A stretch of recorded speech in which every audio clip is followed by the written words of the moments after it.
This podcast is brought to you by Rebecca Cassells of the Rising Dawn series. Do you like violence? Do you like smut? Are you tired of the stereotypical novels of werewolf romance out there and want something a little bit different? Then pick up Sparked Revolution, Book 1 in the Rising Dawn series by Rebecca Cassells. Available on Amazon, in Kindle, and paperback. You too can become a sponsor of Stories, The True and the Fictional by heading on over to buymeacoffee.com/STTATF or follow the link in the show notes. Hey guys, welcome to another episode of Stories, The True and the Fictional. We've got another exciting interview today, but first, you know the deal.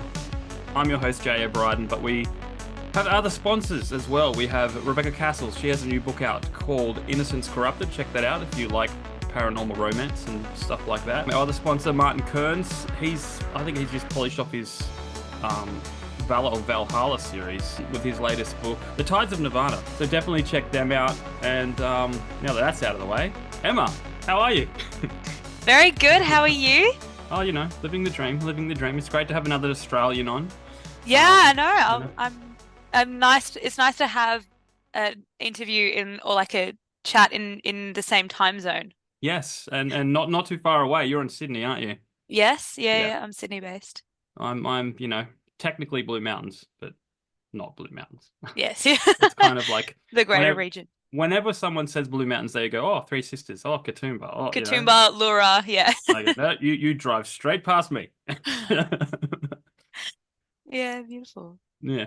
So before we get into the icebreakers, the question I ask all our guests is,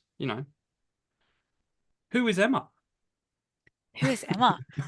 Well, Emma is a writer. Well, no. So I joke because my first published piece, the whole thing is Emma was a writer, and that is what she did. So it's like, so I'm a Sydney-based writer. I'm a teacher as well. So in my day job, I'm a teacher.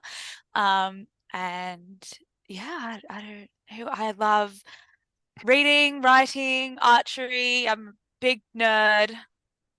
I love movies, that kind of thing. But yeah, primarily I'm a writer. I think I'm getting used to saying that's my main thing. Yeah. Cool. Well, you've come to the right podcast if you're a nerd. So, not that my background says anything about it. I was having a look. I was like, oh, yeah. I've got Ninja Turtles. Yes, I am a diehard Ninja Turtle fan. I don't know what it is. I think just from small child, I was just like I have all these old photos.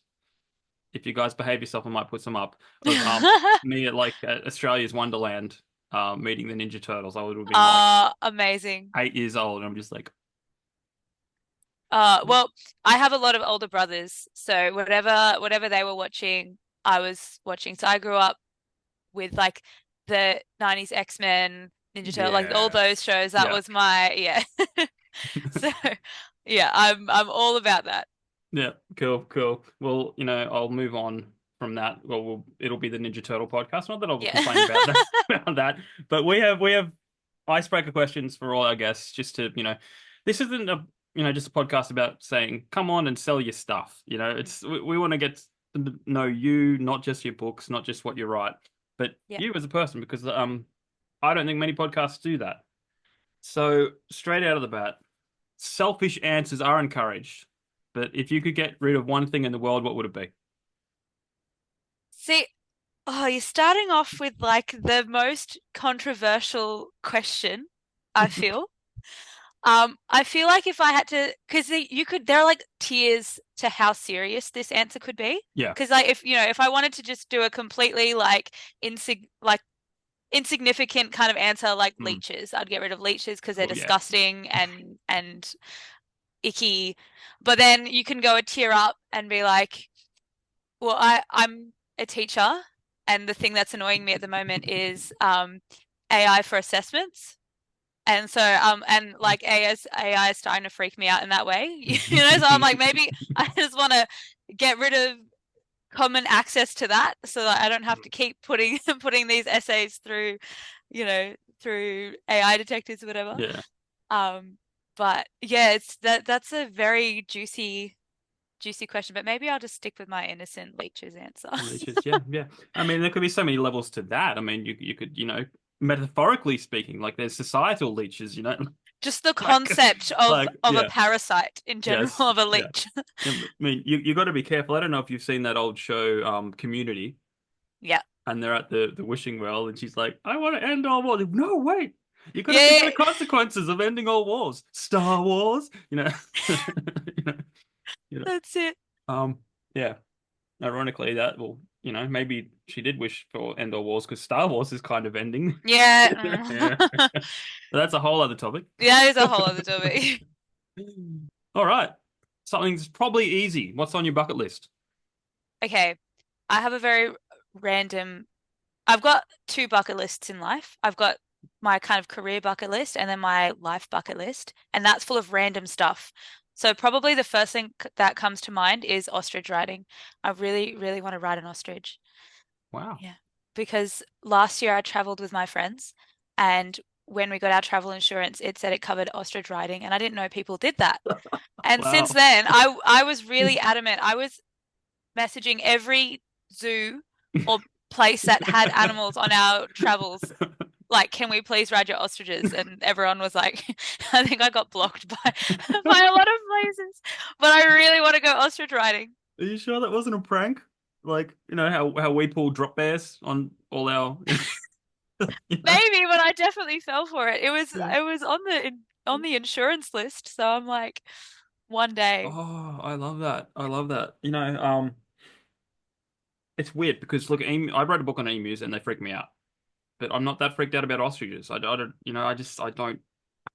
Well, I think Australian wildlife seems particularly aggressive. Like I feel like an emu would just, if it had the chance. It doesn't. I don't trust them. They Yeah. look at you like I'm going, I don't trust you. I know you beat us at war, but that's not to do with it. Because I Oh, remember, and you'll probably appreciate this because you're a teacher. When I was in high school, like year seven, I think it would have been year seven, we went to like a farm thing. Like I barely remember it, but all I remember is two groups. These group go and see the animals, and then the next group goes and see. We went in first, and I fed an emu grass out of my hat. I was like, oh, there you go. mm. I trusted them back then. And then this, when the second group went in, the emu went around taking people's hats off their heads. So you conditioned it. Yeah, within probably half an hour or an hour of me being in there, and then suddenly it Oh, was going, "This is where food comes from." yeah, they're clever. Yeah, They're clever and creepy. Yeah. yeah, but only second to a cassowary. I just they freak me out. Well, Cassowaries. they're basically mythological. Like they They're look like they're dinosaurs. yeah. They look like they're from some fantasy like Yeah, mythology book. yeah, yeah. They're the closest thing to a dinosaur we have. I can guarantee you. All Well, right, moving on to number three. What is the greatest sitcom ever made? well, I pretty much watch The Office on repeat. Does The Office count as a sitcom? It is a sitcom, Yeah, right? yeah, yeah, yeah, yeah. Yeah. I basically watch The Office on repeat constantly. So it's, but only up to the US. The US. I have Yeah, thought a lot about which is better, the US or the UK. And anyway, yeah, yeah. that's a whole different, story. But I watched season 1 to season 7 and then I Hmm. start again. I don't Wow. bother with the rest. Yeah, yeah, yeah. It gets like that. Because that's when Steve Carell leaves, is it? Yeah. Yeah, Yeah, yeah, yeah. yeah, yeah. And then once Steve Carell's gone, then it's like, It's is it like, worth what's it? the But point? have Yeah. you seen there's an Australian Oh, don't get me started. I have to apologize to the rest of the world for that. Oh, Because, I'm so nervous. but you know how Steve Carell is really awkward, but at the same time it's adorable. Yeah, And you're yeah. going, this is painful, but I'm still watching. Like the Australian one just looks painful. Oh, but I have to watch it. No, just It's like a train wreck. I have to watch it, no. but I'm so scared. It's I don't see it getting past a season, to be honest. That's Oh, that's most Australian television, sadly. yeah, yeah. but but no, I do like The Office. Steve Carell, obviously, but John Krasinski. Like, I mean, Yeah. See, wow. that's what makes the US office, I think, is the whole cast. Yeah, Everyone's funny. yeah, yeah, yeah. I don't know. It's just offers practical jokes. Yeah. You know, Yeah. I still remember probably one of my favorites is when they try to convince Dwight that it's it's Friday when When it's it, yeah, yeah, yeah. So then so he doesn't come in yeah, the next yeah, day. and he's just like, I'm late, I'm here. Oh, I love it. All right, number 4. What is your zombie apocalypse plan? Okay, so I have thought about this too. I've been waiting for this question my whole life because I genuinely think about this very regularly. And I have so many ethical debates with people about what we do in this situation. On the one hand, I would just like to state I'm pretty good at archery. I feel like I have good Ooh, survival yeah. skills. However, I think if the apocalypse was actually coming, I think I would like to be part of the population that dies. That goes, Who I goes don't think I first? want to stick around. I don't want to Yeah, stick around for the post-apocalyptic. yeah, Like I don't know if I want to go through all that. yeah, I think I would just like, okay, so that end of the world. That's fine by yeah. me. One of our earliest guests said, "I'd rather eat than be eaten." You know?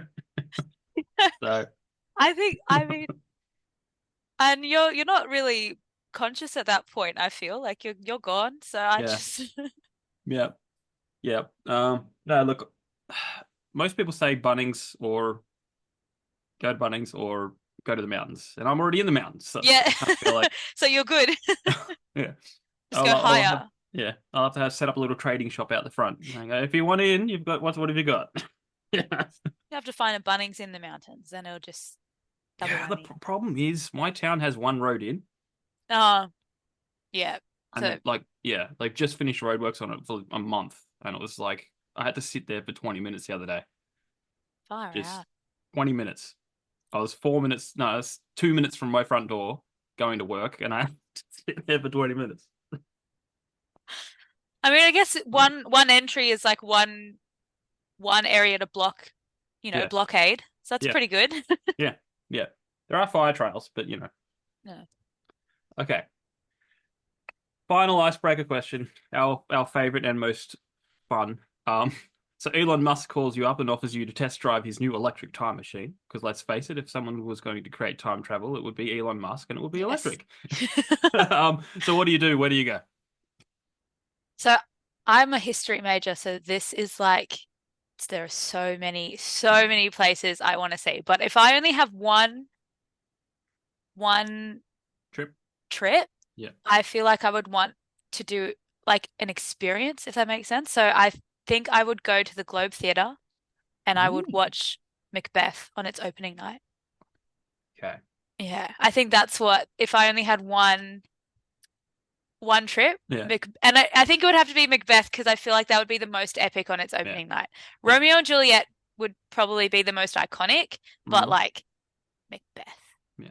And you could, just sneak in the back and no butterfly effect problems. Yeah, with the plebs, I'll just be down, Yeah. down in the gallery in the gallery or whatever all the plebs Yeah. stood. I should know that because Oh, well, you're not a pleb, so maybe, yeah, you don't think about what plebs do. yeah, that's it. I just feel like it would be such like I feel like it would be such an incredible experience, and now I'm really sad that I can't do that. You can't do that. Elon Musk, if you're listening, mate, um, Please.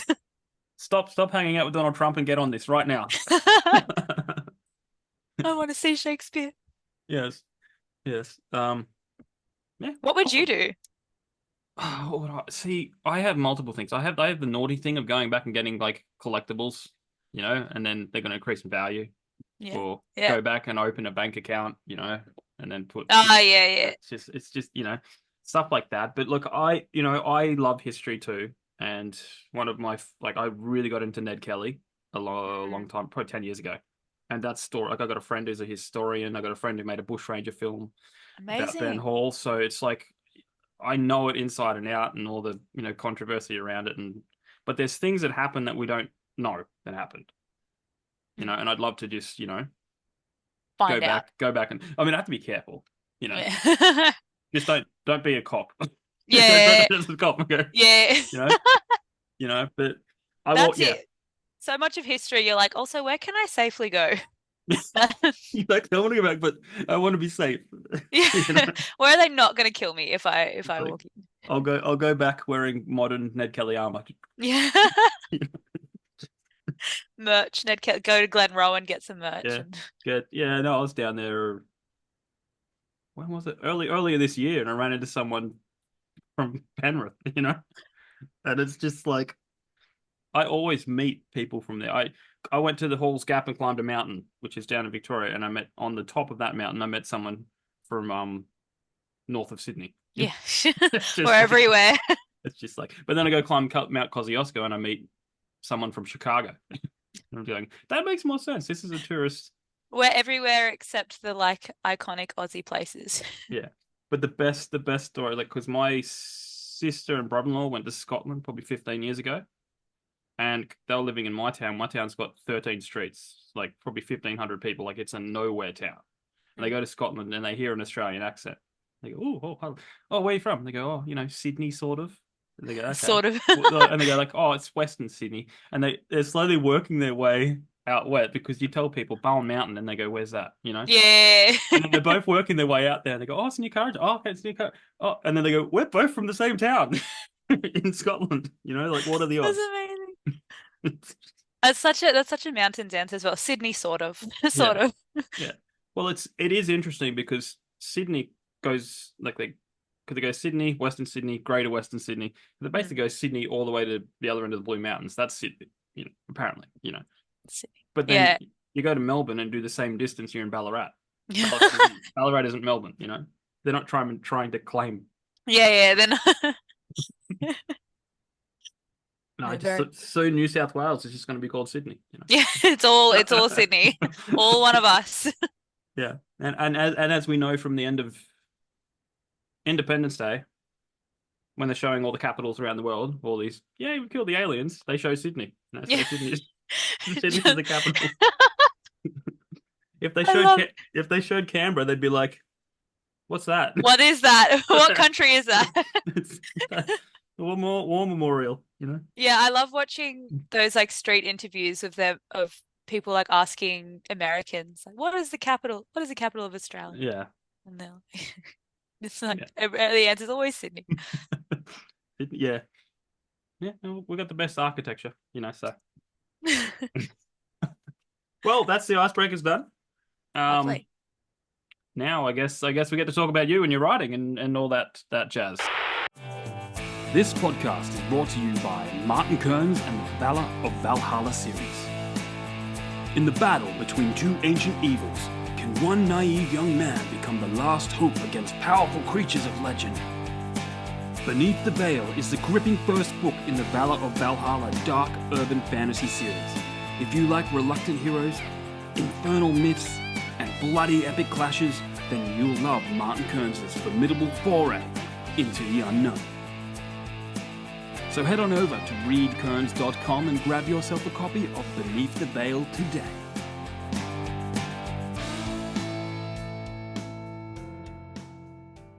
So where did it begin for you? Where did your writing journey start? Well, I'm it sounds cliche, but I've always been writing for as long as I could write. And yeah, it just started with little stories in the back of my siblings' exercise books. I would always steal them. And and as I said, I've got a lot of older siblings. And then maybe year 5, I started writing film scripts for my friends and I to film in the holidays. So my sister she was so patient with us. She'd follow us around with the camera, and it was interesting. We actually pulled out we made a Cluedo movie, and we pulled it out and watched it the other day. And oh man, it was really nostalgic. Looking back, I was like, you know what? For an 11-year-old, this isn't the worst. It's not the worst writing, but also I was like sitting there like, oh, I can't believe I thought that made sense, or like noticing all the plot holes of my 11-year-old self.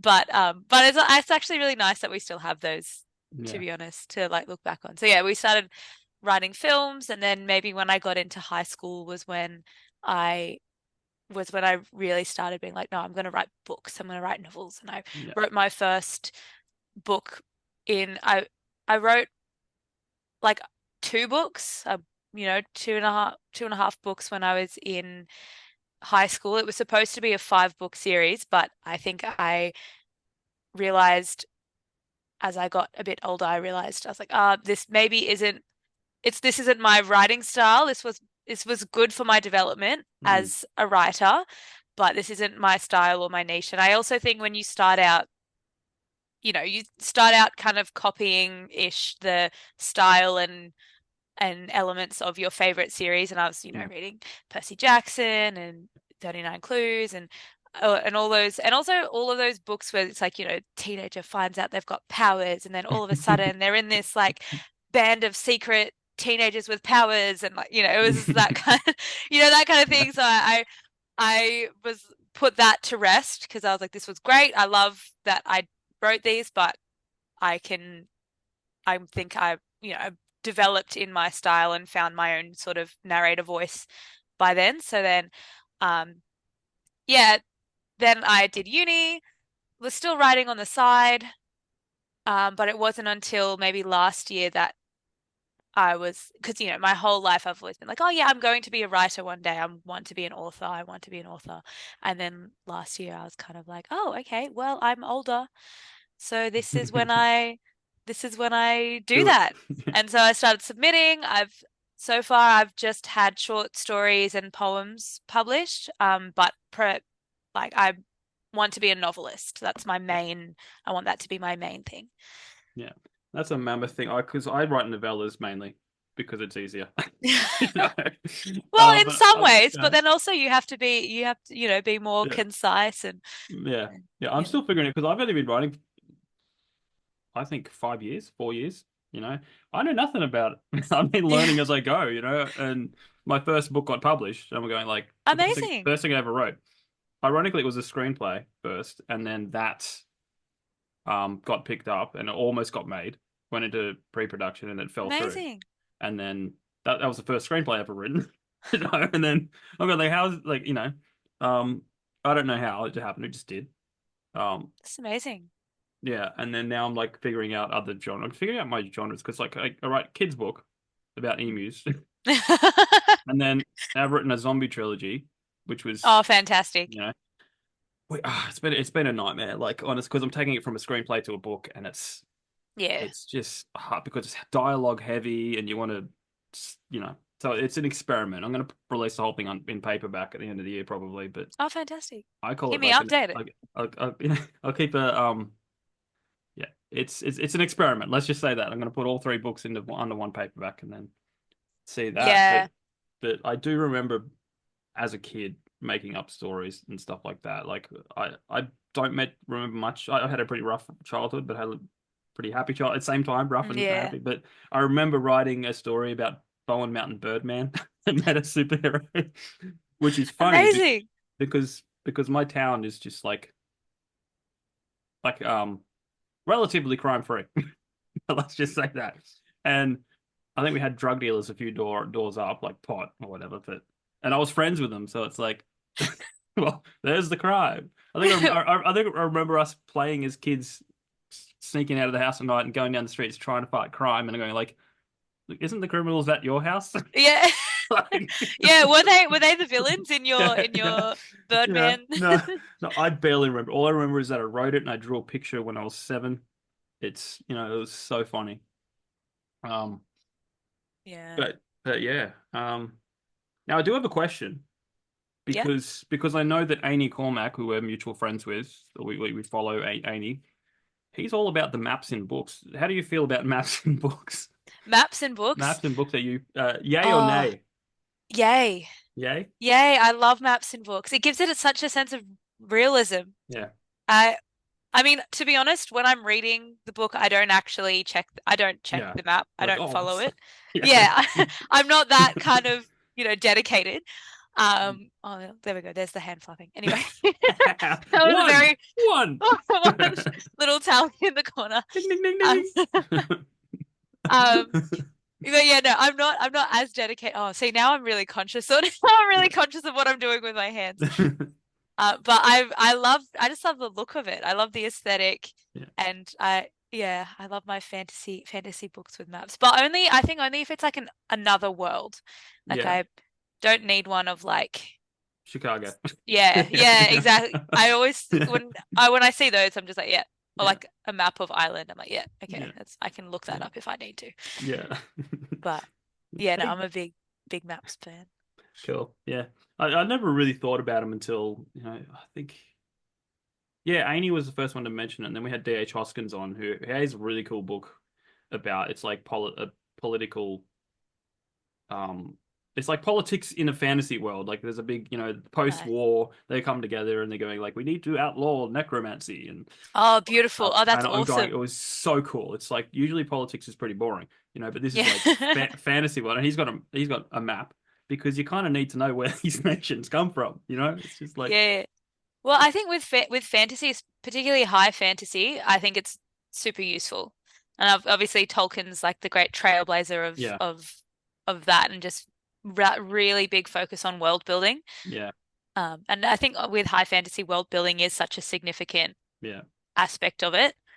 So it fits, Yeah. it works. And I just love that Tolkien and C.S. Lewis were both very chummy, like they're Yeah, good I friends. know. The Inklings. And Uh, did you? I heard recently. Like, did you know that like Tolkien read Narnia and said this is trash or something like that?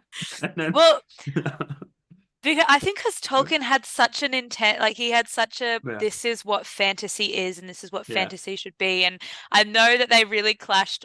They went to watch Snow White and the Seven Dwarfs together, and Tolkien was outraged by the dwarves because he was like, that is not what a mythological dwarf is. They're Yeah, not these like happy little singing. Like yeah, he was. They're yeah. supposed to mean something, and then C.S. Lewis was just like having a crack at him. So you're saying that Tolkien was the first one to whinge about movies? It's not just like, oh, the new Batman's bad. It's no, Tolkien started it. Yeah. Yeah. The first Yeah. cranky fan. Yeah. Well, it is pretty, and back on books, pretty, where Disney came along and got all these dark fairy tales from the Grimm's brothers and went, hey, yeah. Yeah, You know? let's make them all happy and No, singing, and it's like you read the originals and and you're you're just just like, like, oh oh. my gosh, that is so messed up. I I just taught a unit on fairy tales, and I had to carefully select what ones I let the students go research, like Yeah. the origins of, because Yeah. I accidentally, yeah, because there are some that you're just like, oh my gosh, this is No, no, like, no, don't read that. yeah, it's like horrific. Yeah. But they were horrific for a reason, I guess. But Yeah. Well, that was part of the fun, wasn't it? yeah. What was it like Cinderella, where I think the Stepsisters cut stepsisters, their yeah, cut their toes feet. off. I'm going like, I don't think it works like that, sister. Toes and heels, and then at the very end, just because they weren't punished enough, the crows come and peck out their eyes just for Mm, fun, just yeah. just for punishment. We'll get Because some of how that. it's so like some of the things that happen in those fairy tales, it's so random. It's like, was Yeah. that just a little extra gore, Yeah. just for the fun of it? Well, even the whole concept of fairies was supposed to be pretty dark. Now they were Like, like, "Hello, I'll help you, Peter Pan," but back oh, then they're like, "Ugh." I have such a conspiracy theory about Peter Pan. Like Mm. when Do you tell, read, do tell. oh, he's a villain. Peter Pan is the villain. If you Mm. read J.M. Barrie's, he is creepy. He does all of because the book, it's written so beautifully. It's got all this flowery language. See, I love description. I'm not good with writing dialogue. I love description. And anyway, and J.M. Barrie has such a beautiful writing style, and it's all flowery and lovely and magical. But then Peter is going around doing these horrific things, and it's just really brushed over and lost in the magic of the writing. So like I remember at one point I had to like do a double take and read back because it was like, yes, and Peter was out like, hiding bodies or something like that. He would literally in the book he's hiding bodies of the pirates, and even like all of the Lost Boys, they have to go down to their hideout through these like tree trunks, shoots, Yeah. and then um And if they didn't fit because they had grown too much, because the lost boys aren't allowed to grow up, if they had grown too much, Peter would like chop them up a bit so they can fit down the tree trunks. Peter Pan is a villain in my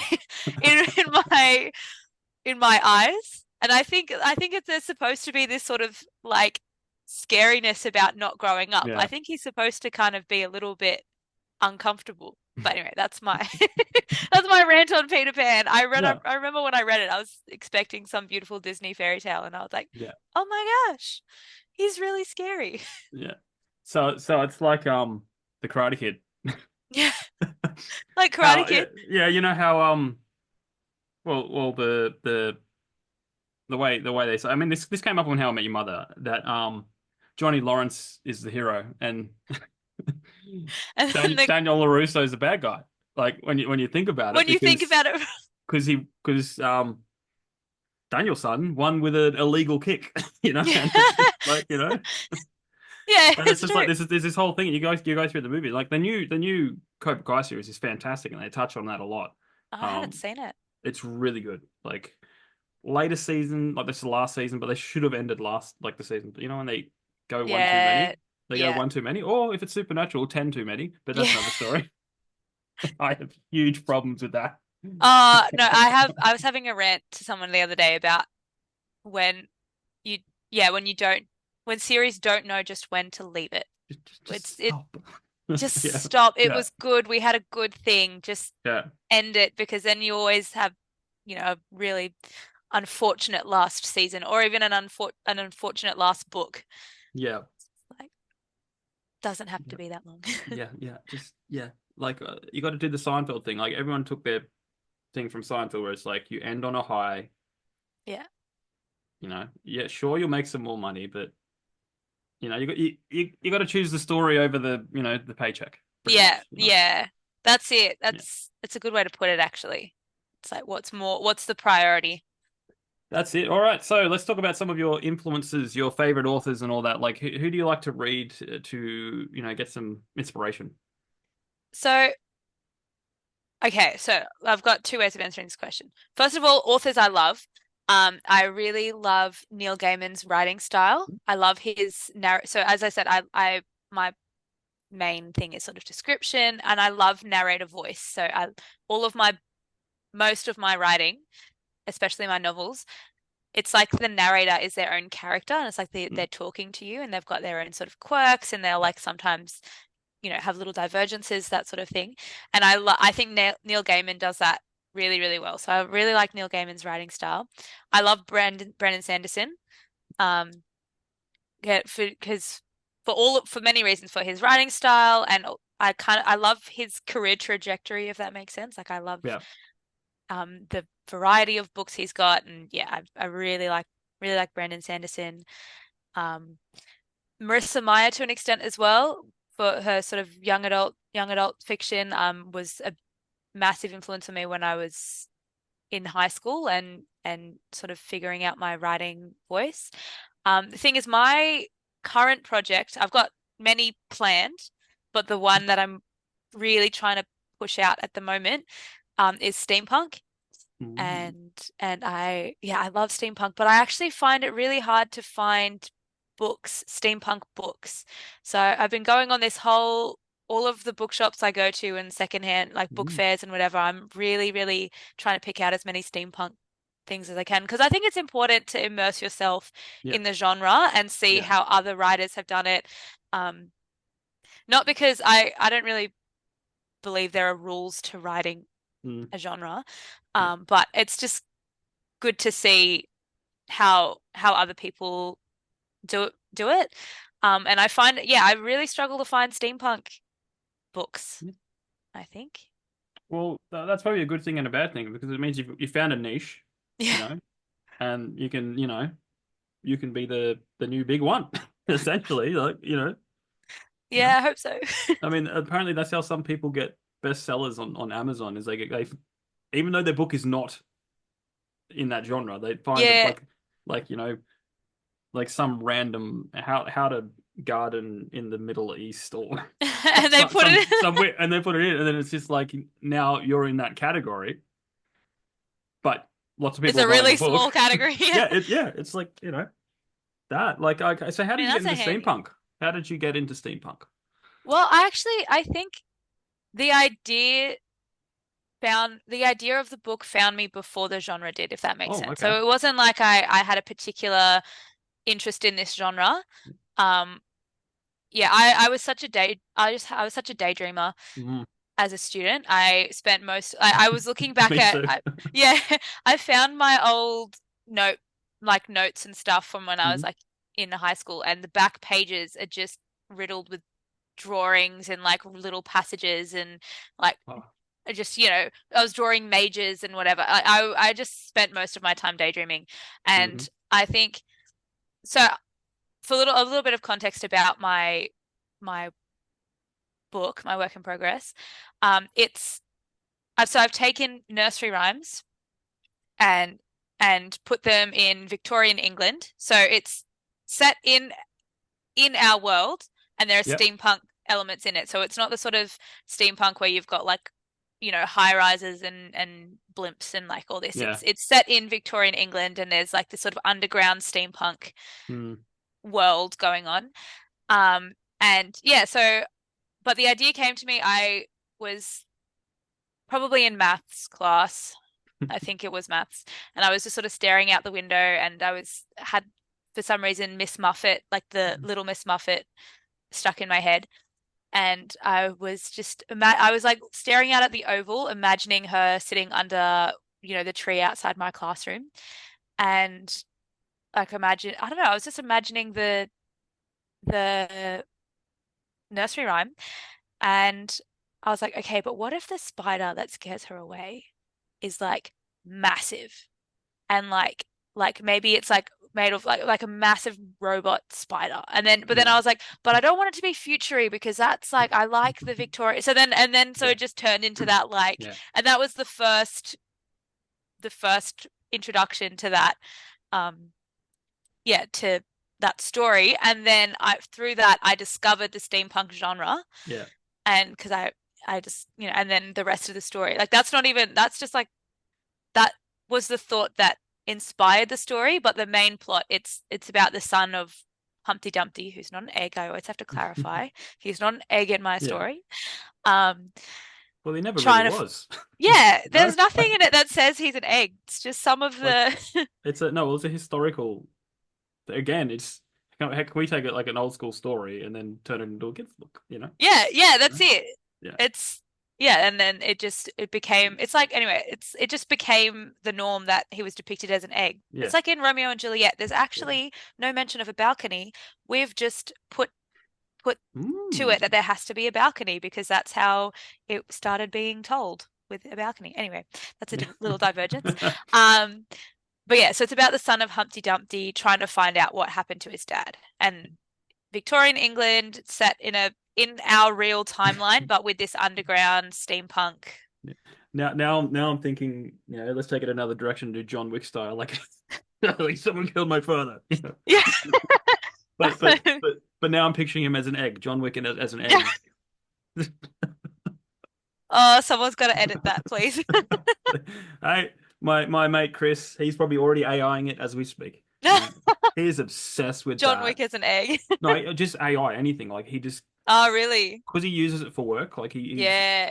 he actually has to create. Like he's creating like a program or something with AI. Like he can't talk to him. It's classified. He can't talk about it too much. But we know that he has free access to all the AI. Oh, wow. So he's just like bang, bang, bang, bang, and he's just like, look at this, Well, look at I'm that. waiting for our John Wick egg. I will make a note and I'll make sure he whips one up for us. Yeah. John Wick, Humpty Amazing. Dumpty. He may make a script if you listen to our other episodes, guys, because we do 1 week interview, 1 week us talking absolute nonsense. Like Love it. it's funny, and somewhat controversial. Sometimes, yeah, The we best we ones are. we we start with AI scripts, like just Oh. we type a prompt in. The last ones, for some reason, we did love stories with dinosaurs. Like a woman falls in love with a dinosaur, Oh my and gosh. it's I can only imagine. it's so disturbing. But because there's this really good guy from Australia who makes free royalty-free music, but it's Mm. quality. His name's Scott Buckley, and he makes orchestral everything you need for a movie Oh, kind of stuff, and beautiful. he's just like free use. Just say I did it. Amazing. So we use a lot of his music. For these scripts. That's awesome. Yeah, They're like yeah, whole production. yeah. It's been fun. It's been fun. Um, but yeah, speaking of steampunk, did you ever go to a festival? Because this is where I first was pretty much first introduced to steampunk. I was at a festival over this other side of the Blue Mountains called Iron Fest.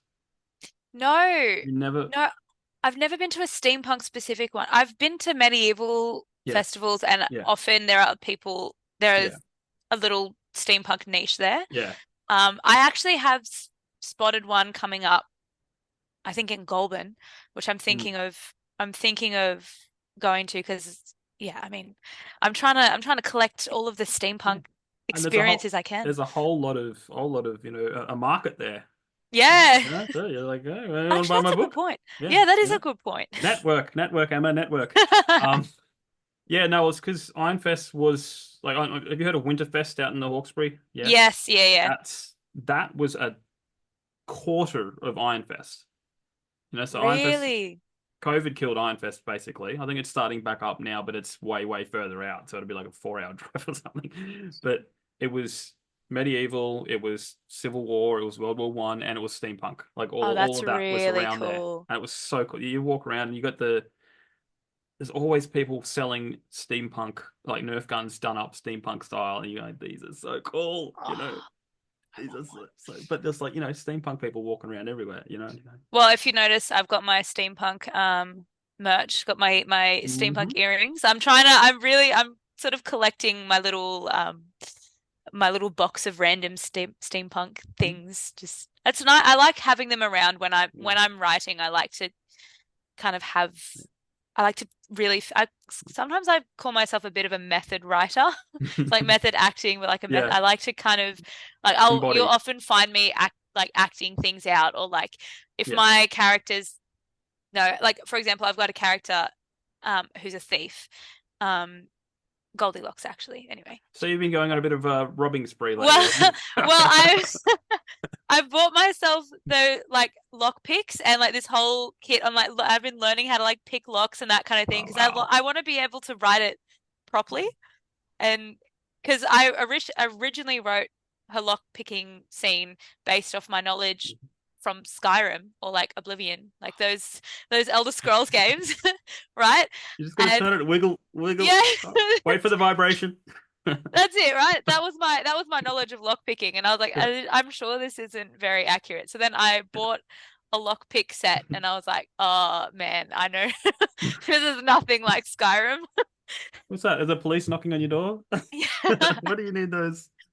yeah, I know. We can't take method writing too far, hey, because then It's like once, every time you Google, I am a writer, I need yeah. to know. You know?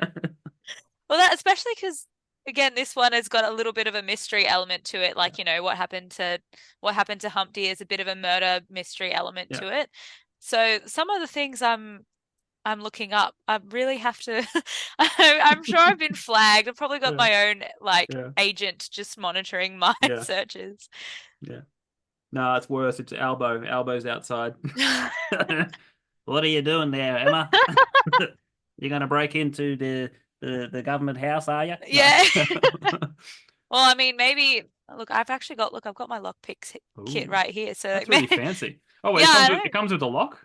Did It co it just come with a lock that you It comes with practice a on? lock. Yeah, it comes with a Oh, practice lock and you can see all of yeah. the you know how in did you ever play Oblivion, the Elder Scrolls Oblivion? Have you? No, I was a huge Skyrim fan.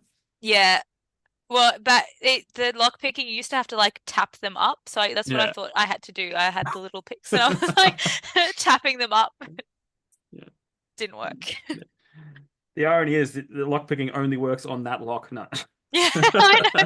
Well, I'm like once I can't see these, Yeah. I don't think I have a career as a criminal, but that's okay because it's Ah, you know what'll happen? The zombie apocalypse happen. We go, quick, we need to unlock this door. Well, yeah, yeah, there finally, you go. See, finally. I think I've got pretty good survival skills. Yeah, yeah. But Um, yeah, no, I'd like to check out Iron Fest. That yeah, well, sounds it's awesome. yeah, it like I said, it died. And then it's sort of like when I was in Jindabyne a few months ago, I ran into someone from from the general area, and we just struck. I don't even know how I got to the topic of Iron Fest, and she's like, "Well, it's actually coming back," and I'm like, Oh, good. "I go awesome! It's in some really weird town. I think it's like an hour from Bathurst or something." Oh, yikes. So Wow. Okay. you got to go to. It used to be Lithgow, Yeah. and Right at the top of the mountains. now it's Even further. Lithgow, then out to Bathurst, then Yeah, inland, wow. like northwest or something. Well, maybe I'll see you there Maybe it's if it comes back. yeah, yeah. I just loved it. I went there every year, and it was like the best. It was the best. It was Yeah. the absolute best. Good memories. For some reason, there was always a Stargate there. Like someone came and like, here's a Stargate. You're That like, sounds right. I love Stargate, With these obviously. kinds of conventions, it sounds Yeah, that sounds right. there was always about 8 Boba Fett's. People Yeah. walking around with Boba Fett. But I couldn't get past the fact that I think in the 4 or 5 years I went, I only ever saw cops once. Oh, really? And people are walking around with serious weaponry. And it's just like, that Yeah. That's I actually never thought of that. someone could, trip and, but, you Yeah. know, but what can you do? You know? Oh, good. Yeah. So, what are you working on at the moment? Like you're on your side, your steampunk thing. Have you Yeah. mapped it all out? Have you Yeah. So created all with your characters? oh yeah. So with this one, I've been working on it for quite some time. The thing is, I'm a pantser. I'm a complete. I don't plan. You just go. I Yeah. just go. But that that has been good for the initial stages. I think for the first few drafts of this book, I think that was fantastic. I know I'm not the type to sit down and map everything out. Yeah. Yeah, I'm very much I just need the inspiration and I just do it. Like I'm the same kind of writer. Like I can't read those books on how to write. Like, or Yeah. do those courses on writing because it's for me, I'm just like I'll I won't pay attention. I just need to be in it and doing it, right? Yeah. Yeah. Learn by Um doing. yeah, that's it. So I have a couple drafts of it. And I think originally I wanted it to be a two-book series, this story. But I think just reflecting on it and like, reading over because I had the first book drafts done, right? Um, and reading over it, I was like, I think I'm dragging this. I don't think it needs to be too. It's like what we were talking about, with when series don't know when When to when to stop. Yeah. when to stop, right? I was like, I feel like this is lulling, and I remember reading when I was in high school. It was like the era of trilogies. There were so many Yeah. like everything was in threes, and the middle book and first half of the last book were always a bit of a drag, I remember. Yeah. And I was like, I feel like I'm doing this to my story. So for the first time in my life, I plotted and I was like, if I was to make this one book, just Yeah. hypothetically, how would I do it? So I restructured everything, made like this table with colors and all this, and I was like, wow, I'm so organized for the first time in my life. And I realized that this story can be told in one book. So I'm at the stage now where I'm going through going through and reconstructing everything, which is taking a lot of which takes a lot of work because, if I have to move chapters around and then rewrite them, and then also I obviously have to include the end, which I haven't written the end yet because that was supposed to be book two, Yeah. which I hadn't started yet. So yeah, I've sort of broken it up into three sections and I'm just focusing on one section at a time so it's a bit more manageable because otherwise I'll be jumping all over the Yeah. place and just like it'll take me another good while. So I'm really hoping I can get that done, like at least this draft completed, like the one book completed by the end of the summer. I'm Yeah. hoping. The Australian Um, summer for those playing at home. The the Australian summer. Australian summer. So so the end of yeah. So end of the Australian summer and then obviously I'll have to do a few more edits of it. but I'm hoping like this is it. This is the final draft, final copy. So yeah, I'm really excited about that. I do have other projects. This is the other thing because Yeah. I'm such a pantser. I have about 20, I have a plan of 20 books, if that makes sense, of in my Jeez. brain of all of the stories I want to tell. And And counting or and counting and counting. It's such a problem. I'll be like sometimes when I go traveling with my friends, I'll like just stop and stare at something for a really long time and they're like, no, no, she's downloading a new yeah, idea. yeah. Honestly, they're like, you're thinking of a new book, aren't you? And I'm like, yeah. And they're like, oh. Yeah, but I'm trying to be really disciplined in Yeah, focusing on this one because I yeah, really just want to make this work. I want this yeah, book to be done and out. yeah. Because this will be your first fully official, yeah. The Yeah, first novel, yeah, yeah, first official novel. And then also in the meantime, I'm still going to keep going with the short stories, with poems, that kind of thing. yeah, I find sometimes when I have those sort of bursts of inspiration, I find it's good to keep momentum going. So yeah, like if I'm kind of got a bit of writer's block, yeah, I'll do a short story, I'll yeah. work on, I mean, poems are mainly for when I have particularly big feelings that I like sit on a train, write it all out in, Yeah, in a poem and then I can move on with my life. But yeah, yeah, that's where that comes yeah. from. That's cool. Um, but Yeah, yeah. no, I was big on poems as a kid. I think because my dad did bush poetry, Oh, nice. but I did like we. I remember writing a poem in primary school. And it was called "The Smell Before Christmas." That's and amazing. and it was literally like all I remember from it. What was it? Well, I think let's see. Okay, let's see if I can remember. I don't remember all of it, but what was it? It was the smell before Christmas, and Oh all my through the gosh. house, every creature was stirring, even a mouse or something like that. And then I remember it ending, and I think I got in a lot of trouble for this. It ended with when Santa Claus came, he dropped dead on the floor, and the poor little kids got presents no more. Well, I mean, that's beautiful. That's wonderfully written. That's It's good for a year five. Yeah, I think it was year yeah. five. Yeah. So Uh, I yeah, was like, the smell before Christmas, it can go one of two ways. what do I? It can be really crass or it can be Yeah, like quite beautiful, like, the smell of yeah. the roast cooking or something like that. Well, But obviously, I did go to a private Christian school, but outside school, all my friends were far from far from that. Like the people you shouldn't hang out with. You yeah. know, like I Well, if you're mentioned before. telling me Sure. telling me your track record of your street, Yeah, the yeah, criminals on your street. yeah. They don't live here anymore, so that's all right. Yeah. But we were the most complained about street on the mountain. You know, your little Oh, really? Facebook group, Facebook. Uh, They go like that street. I won't say it because, like, I mean, you could come to my town, spend a couple of days, and just randomly knock on doors, and you'd probably find me. That's how that's how small my town is. You know, love it. Love it. um, everybody knows everybody. Yeah. Um, Very community based. yes, yes. Yeah. Um, yeah, no. So you dance around with ideas a lot, yeah. So you work on one project and another. I do that all the time because I do. I'm weird. I do everything myself. I don't have an editor or a. I just and I Yeah. find it's helpful to be out. You can do that when you work on a project, go off and do something else, and then come back to that with Yeah. fresh eyes, and it works. It works every time. For Yeah. me at least. Oh Um, yeah. 100%. I'm a learner by doer.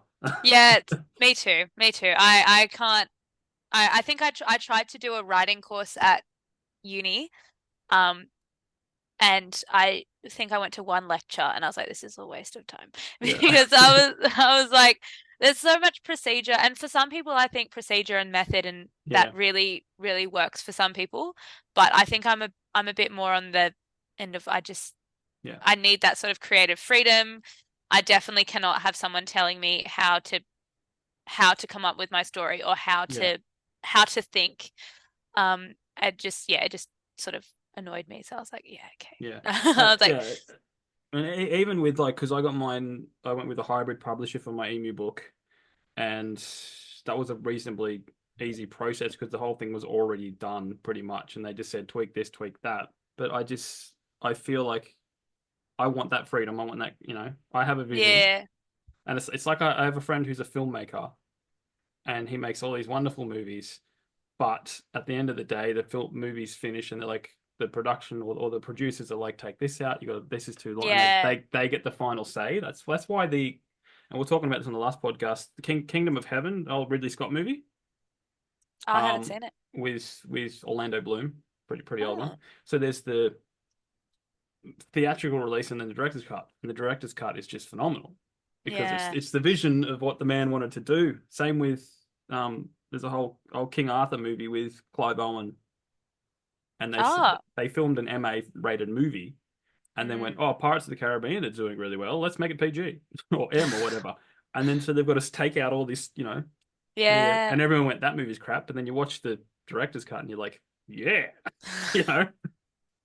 Um, I haven't seen it. that's that. Make sure it's the director's cut. The director's cut. It's always got to be the director's cut. I Um, do. I love Arthurian legend, so yeah, that's a big, I know yeah. there's a lot of King Arthur movies, but Oh, you can't get past the yeah, BBC Merlin series. That was the is that best. the one with how old is that one? Is that the one with Sam Neill? There was one they did with Sam Neill. Mm, I don't. Because I don't know who it Sam Neill depends. is. You don't know Sam Neill, I might know him if I see his Jurassic, face. Alan Grant from Jurassic Park. Oh, okay. Yeah, I just didn't know his name. No, it's not that one. This interview's over. No. Yeah, I know. I was like, oh, you're literally wearing a No, Jurassic Jurassic Park Park. shirt. Yeah, not I think intentionally. that was a It's the just one that was on caused a top of the big pile. offense.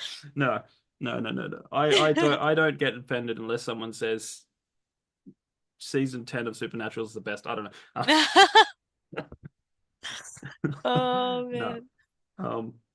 Yeah. So I don't know. I just had a brain fart. Yeah, wait, wait, wait. Where were we? The power of technology and how we can edit this out if we want to. Yes. Oh yeah. That's been... Where do you get your ideas from? Like when and particularly characters as well. Well, the one I'm working on at the moment is pretty handy in terms of characters because they're all nursery rhyme characters. So I don't have Yeah. to, yeah, I don't have to invent too much. I just have to figure out how I portray them in like specific niches of their like nursery rhymes, how I'm going to make that human. Um, and because not everything is going to be so literal. Um, yeah, so you'll have all your characters there, and then nursery rhyme will fit into it, but it won't always be so literal. Um, so yeah, with this one, that's pretty handy. But in general, with my other projects, I think like I'm not going to say they just come to me, but they kind of do. Well, they Like, can't. Yeah, yeah, that's how it works for me. yeah, it's I don't sit down and be like, okay, so who is going to be the chosen one? It's like they just I'll think of a scene and then I'll be like, well, there's a story here and it'll build from that and the characters will just come in as, as the story fits. I have had to get rid of characters and that's always really hard, Mm. kill your darlings. That's always difficult. Um, but yeah, it usually just flows and I think that's something that's again, I think maybe that comes with being a pantser as well. It's Yeah. that sort of, I kind of let the story tell itself and and the character, yeah, I meet the characters on the way. I mean, on the one hand, there's always Pinterest and Pinterest does, Pinterest gives good inspiration as well. That's it. And then as for where I get my stories from, I think I'm a massive daydreamer. I think that's it. I spent most of my school years staring out the classroom window and or doodling, that kind of thing. And yeah, that's where I get a lot of my yeah, I just got a very overactive imagination, very vivid imagination. And again, Pinterest. Pinterest and imagination. Yeah. That's my you can sum up my career, my writing career with Yeah. that. Pinterest and imagination. All right, I'm going to put something in the chat because I couldn't wait. And I will put this up on the screen for everybody. Oh no. That is John, amazing. John Wick, Humpty Dumpty. Oh, he's not falling off that wall. He's crashing through It's it. That's yeah. amazing. Uh, John Wick, Humpty Dumpty. That is amazing.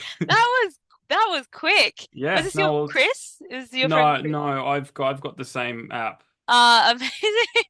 That he will be Efficient. proud. He will be officially proud of me. Oh my gosh. Humpty Dumpty crashed through that wall, that's for Yeah, sure. That's yeah. amazing. It did do another one, but it wasn't as good. That's the best part.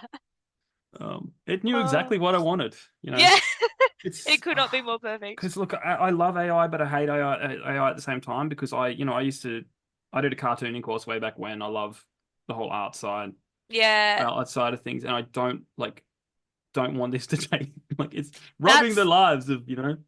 that's the thing that it's like it's really really cool, but it's also starting to scare me a little bit, just Yeah, in terms of artists. yeah. But the thing is, what I do with when I'm promoting my short stories or my Mhm. books, I do commission. I that's the wonderful thing Yeah, about Instagram. It's like you can find so many people. So I've yeah, been lately I've been commissioning character art or yeah, like, cover art for short stories, that kind of thing. But it's always fun to have these Humpty Dumpty, yeah, yeah, these yeah.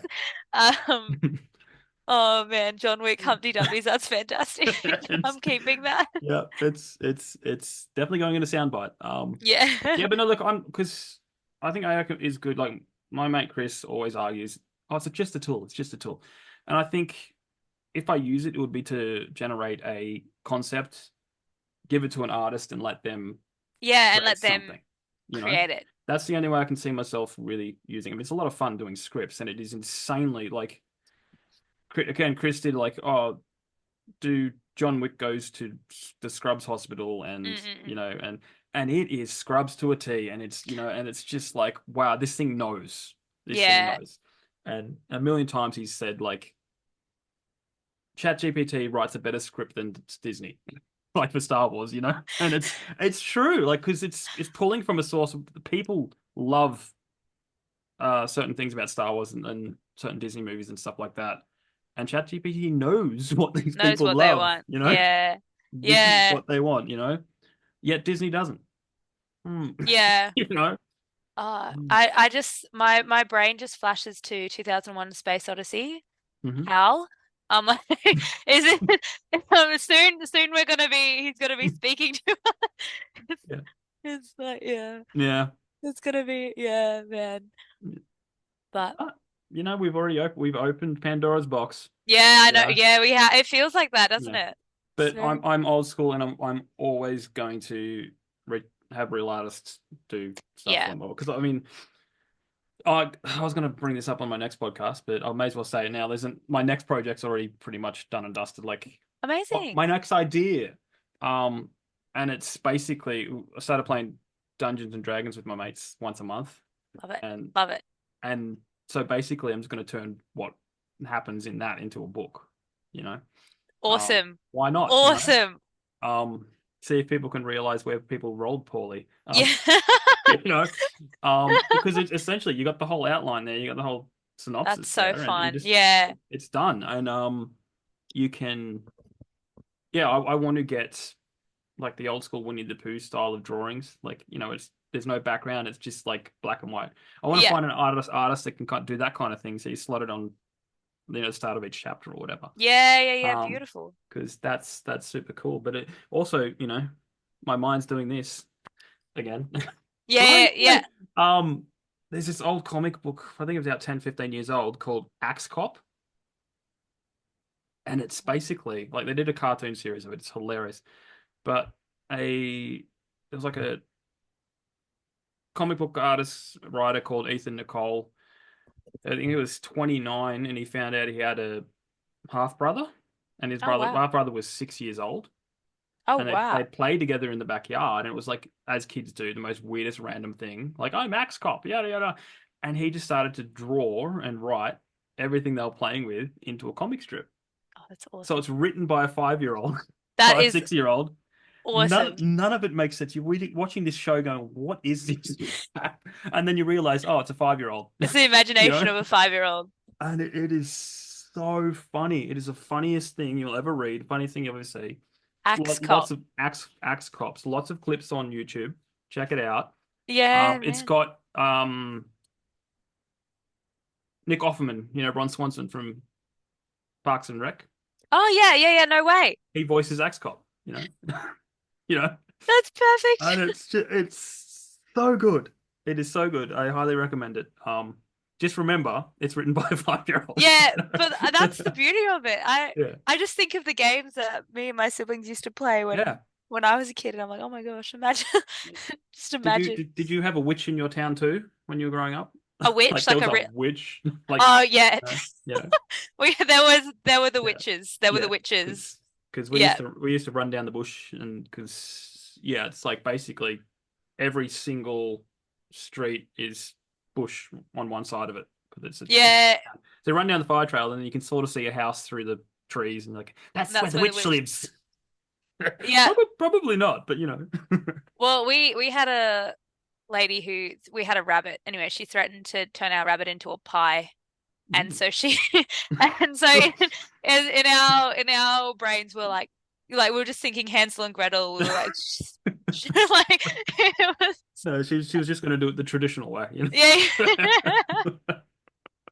But yeah, so we definitely, yeah, we had all sorts of monsters and villains Yeah, and whatever that were yeah. just like normal adults that we. Something that's just lacking from children today. Yeah, well, No? I look back on when I was a kid. So I, as I said, I have a lot of older siblings. I'm the youngest in my family. And the way I learnt the alphabet was that my siblings made a treasure hunt for me around the house. So I had to find each letter in order, and Wow. with every letter there was a clue to the next one. So it'd be something like, I hope you brought the washing down, or letter C will not be found. So I go to the Ooh, laundry. poetry. Yeah, Yeah. but yeah, right. It was so fun. But with every letter, I had to do some challenge, and they made it sound like, for example, one of them was like up in a tree, and I had to climb the tree, and we had, yeah, anyway, I was a bit of a in the dirt, knees Yes. scraped Yeah. kid, um, and yeah, so I would have to climb the tree, but the way they would tell me my mission, it would be like, this tree is like the tallest one in the whole rainforest, and you've got to like climb to the top. Yeah. Like they made it like a whole story, and my memories. It's amazing how my imagination has taken over my Yeah. memories, because I don't Mhm. remember climbing the mulberry tree in my backyard. I Yeah. remember climbing to the top of the tallest tree in the rainforest. Yeah. Like even to get the last letter, to get Z, I had to fight my my brother, who was like the big boss. Like his Yeah. his name was Boss, right? Yeah. That was the name of this character, and it was like in some it was in my living room with Yeah. with cushions on the floor, but it was It was a actually safe boss. yeah, it was a safe boss, but it was actually in a volcano, and there was lava. But like I remember it as there being real lava, and there being Yeah. real like actually in this massive volcano, and like my brother Yeah. being like 8 foot, and like Yeah. it's amazing how, Yeah. yeah, how my imagination has actually overridden Yeah. my memory. Yeah. Yeah. But No, look, yeah, no, one of the things I remember from childhood was choreographing fight scenes for the bus. So it's like there's like 20, literally like 10, 15 kids out. But we knew when the bus was going to come around the corner, and we just like full on oh, that's you duck, amazing. I a punch, and everyone's on the window thinking it's real, and we're going, yes. That's Yeah. amazing. Yeah. Yeah. Yeah. Well, I'm sure we could talk forever, but Yeah. thanks for coming on. Let us know where we can find your work, follow you, and all that stuff. Well, so I'm very active on Instagram. I'm trying to sort of build Yep. build my following there, because that's the way you do it these days, Hmm. apparently. So, so I'm on Instagram. So my handle is e.t.writer. Um, I've recently just put a website up, and Ooh. it's got lots of errors because I do not have a STEM brain. It's Yeah. very anyway, that was a nightmare. But the Yeah. website is up, and it has updates on my novel, the steampunk one that I'm working on, and also where to find all my short stories, poems, where those things have been published. And yeah, I mean, I'm on Readsy, but that's not that. Sure, that's the short stories. Yeah. Always going up on Readsy as well. So yeah, so that's where you can find me. And thank you Awesome. so much for having me. This has been such a fun chat. That's all right. That's all right. Anytime you want to come back on, we do have, there's another two sets of questions. So if you Oh, come on a second time, there's round two. But okay. then it's a shame because the third time is the most like fun. Like I went, this is awesome. And they're like Yeah. quick fire. Only two guests have come on for a third, fourth time. So Oh, um, well, I kept I'll have you I'll have be to, back. hurry up and finish your novel. Yeah, I know, that's it. I'm like, I'll get it done and then I'll be back. Then you'll be back. Awesome, Challenge. awesome, awesome. Well, guys, you know the deal. thetrueandthefictional@gmail.com. Reach out. We're happy to have anyone on for a chat. You just got to be funny, all right? You got to be a comedian. No. All our socials are down in the show notes. Remember to check out our sponsors, Rebecca Cassells and Martin Kearns. They got great books out. And yeah, we'll catch you next time. Thank you so much. Thank you for having me. In 1932, the Australian Army declared war on 20,000 emus and lost. It's a part of Australian history that not many know about. Maybe that's because history is written by those who win. So if you want to hear the full story of the Great Emu War of 1932, then check out my book, Letters from the Emu War. Read letters, newspaper articles, and journal entries. With every turn of the page, you will gain a deeper understanding of the life and times of emus at war. So head on over to jabryden.com and grab a signed copy today.